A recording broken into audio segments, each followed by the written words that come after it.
Šodien esmu ieradusies Gulbenes zaļajā tirdziņā, un šeit ir arī atbraukusi Silmeču saimniecība. Un dosimies iekšā skatīties, ko tad viņi ir paņēmuši līdzi un ko viņi var piedāvāt jums. Beidzot esmu nonākusi arī pie Silmeču saimniecības stenda, un es vēlos uzdot viņai pāris jautājumus, lai arī jūs zinātu, kā tad īsti ir. Pirmais jautājums, ko es vēlos pajautāt, vai jūs pirmo reizi esat Gulbenes zaļajā tirdziņā? Kā mums iet?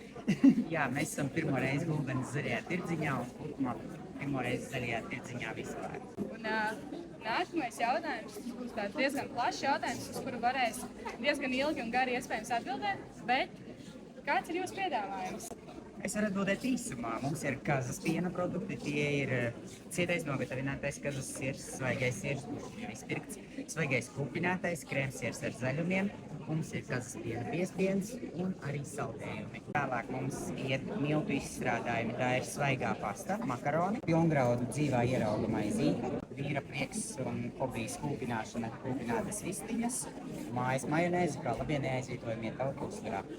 Jā, un visi produkti ir ļoti, ļoti garšīgi. Tā kā, ja tev ir iespēja, tad droši raksti mums privāti, jeb Silmeču saimniecībai, vai arī mūs meklē varbūt kādā no nākamajiem zaļajiem tirdziņiem. Pilnīgs roku darbs, viss individuāli gatavots. Siers no siera var atšķirties, tāpēc, ka katrs tiek gatavots atsevišķi.